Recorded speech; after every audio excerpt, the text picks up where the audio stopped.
Assalamualaikum warahmatullahi wabarakatuh. Perkenalkan, saya Cesaria Sandova bersama teman saya, La Alia Kausar dan Reza Hanisha Putri. Kami dari kelompok 7 akan membahas tentang kasus yang berjudul serangan ransomware terhadap PDN milik Kominfo yang terjadi pada bulan Juni tahun 2024 dengan menggunakan varian ransomware Lockbit 3.0 atau sering disebut juga dengan Brainchipper. Serangan ini bukan hanya berdampak pada sistem teknologi, tetapi juga menimbulkan keresahan di publik, karena melumpuhkan berbagai layanan pemerintah yang berhubungan langsung dengan masyarakat. Oleh karena itu, kasus ini menjadi contoh penting mengenai betapa krusialnya keamanan data dan kesiapsiagaan pemerintah dalam menghadapi ancaman siber di era digital. Kasus ini bermula ketika PDNS atau Pusat Data Nasional Sementara milik Kominfo menjadi sasaran sekelompok peretas yang menggunakan varian ransomware Lockbit 3.0 yang bekerja dengan cara menginskripsi data penting milik pemerintah sehingga data tersebut tidak dapat diakses tanpa kunci deskripsi dari pelaku. Para peretas kemudian meminta tebusan sebesar 4 juta dolar Amerika Serikat atau sebesar 130 miliar rupiah sebagai syarat untuk mengembalikan akses data tersebut. Sasaran utama dari serangan ini adalah server pusat data yang menyimpan informasi dari berbagai instansi pemerintah pusat dan daerah. Beberapa layanan publik seperti imigrasi, administrasi, kependudukan daerah, hingga program beasiswa ikut terdampak. Kejadian ini menimbulkan kekhawatiran besar karena menunjukkan bahwa keamanan infrastruktur digital pemerintah masih rentan dan memerlukan penguatan yang serius. Assalamualaikum warahmatullahi wabarakatuh. Perkenalkan, nama saya La Alia Kautsar, NPM 237555120. Saya dari kelompok 8, dan materi yang sudah dijelaskan oleh teman saya. Dampak kasus. Dampak dari serangan ransomware ini sangat luas dan terasa secara langsung oleh masyarakat. Selama beberapa hari, layanan publik berbagai daerah tidak dapat diakses masyarakat, kesulitan mengurus dokumen penting seperti paspor, KTP, maupun administrasi pemerintahan lainnya. Hal ini menyebabkan terhambatnya pelayanan publik dan penurunan kepercayaan terhadap pemerintah. Selain itu, tercatat lebih dari 200 instansi pemerintah mengalami gangguan operasional akibat serangan ini. Dampak lain yang tidak kalah penting adalah kerugian reputasi, karena publik menilai sistem keamanan nasional belum memadai dalam melindungi data strategis negara. Dari segi ekonomi, serangan ini juga menimbulkan kerugian finansial yang besar. Pemerintah harus mengeluarkan biaya tinggi untuk memperbaiki sistem, melakukan investigasi, serta memulihkan layanan yang terdampak. Selain itu, ada kemungkinan kehilangan data penting yang tidak dapat dikembalikan, sehingga menimbulkan resiko terhadap kelancaran berbagai program nasional. Tindakan pemerintah. Sebagai respon terhadap insiden ini, pemerintah segera mengambil langkah-langkah strategis. Badan Siber dan Sandi Negara (BSSN) bersama Kominfo dan tim forensik digital langsung melakukan investigasi menyeluruh untuk mengidentifikasi penyebab dan tingkat kerusakan yang terjadi. Tim tersebut juga menelusuri asal serangan, mekanisme penyebaran ransomware, serta dampak yang ditimbulkan pada sistem data nasional. Selanjutnya, pemerintah memulihkan layanan publik secara bertahap, mulai dari sektor-sektor vital seperti imigrasi dan administrasi daerah. Selain itu, dilakukan audit keamanan terhadap seluruh data pusat data nasional untuk memastikan tidak ada celah keamanan yang tersisa. Langkah penting lainnya adalah evaluasi kebijakan keamanan data nasional.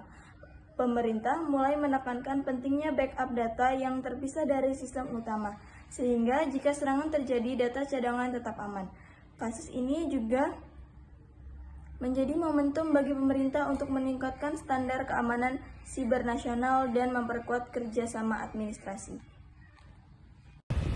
Di sini saya akan menjelaskan tentang pelajaran dan pencegahan. Dari kasus ini, terdapat beberapa pelajaran berharga yang dapat diambil. Pertama, pencadangan data atau backup harus dilakukan secara rutin dan disimpan di lokasi yang berbeda agar tidak ikut transkripsi ketika serangan terjadi. Yang kedua, setiap instansi perlu menerapkan autentikasi ganda atau multifaktor authentication untuk mencegah akses tidak sah.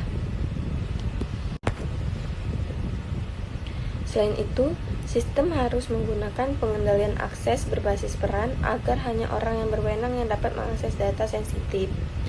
Langkah berikutnya adalah segmentasi jaringan, yaitu memisahkan jaringan antar bagian agar jika satu sistem diserang, serangan tidak menyebar ke seluruh jaringan. Penerapan antivirus dan anti-malware yang selalu diperbarui juga menjadi hal wajib untuk melindungi sistem dari ancaman baru. Yang terakhir, peningkatan kesadaran pegawai juga sangat penting. Setiap pegawai harus dilatih untuk mengenali email mencurigakan, tautan berbahaya, dan bentuk rekayasa sosial lainnya yang sering digunakan oleh pelaku serangan siber.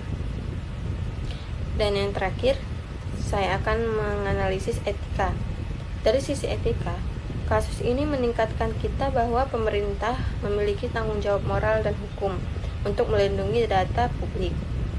Data masyarakat bukan sekedar informasi, melainkan bentuk kepercayaan yang diberikan kepada pemerintah untuk dijaga dan dikelola dengan baik. Kegagalan dalam menjaga keamanan data berarti mengabaikan prinsip kepercayaan dan akuntabilitas publik. Secara etis, pemerintah juga wajib bersikap transparan kepada masyarakat. Masyarakat berhak mengetahui apa yang sebenarnya terjadi, bagaimana dampaknya, dan apa langkah yang telah dilakukan untuk memperbaikinya. Prinsip keadilan, tanggung jawab, dan keterbukaan harus dijunjung tinggi agar kepercayaan masyarakat dapat dipulihkan. Dengan demikian, aspek etika bukan hanya soal tanggung jawab teknis, tetapi juga tanggung jawab moral untuk memastikan keadilan dan perlindungan bagi seluruh warga negara. Slide yang terakhir, saya akan memberikan rekomendasi untuk meningkatkan keamanan siber di nasional. Yang pertama, pemerintah perlu melakukan audit keamanan secara berkala dan memastikan setiap instansi memiliki salinan data cadangan yang aman di lokasi yang berbeda. Kedua, perlu dibuat regulasi dan standar nasional keamanan siber yang wajib diterapkan oleh seluruh lembaga pemerintahan agar tidak ada perbedaan tingkat perlindungan antar instansi. Selain itu, kerjasama internasional perlu diperkuat untuk bertukar informasi terkait ancaman siber dan strategi pertahanan. Pemerintah juga perlu meningkatkan kapasitas sumber daya manusia di bidang keamanan siber, baik melalui pelatihan maupun sertifikasi. Dari kasus serangan PDN ini, kita dapat menyimpulkan bahwa keamanan data adalah fondasi utama dalam tata kelola pemerintahan digital.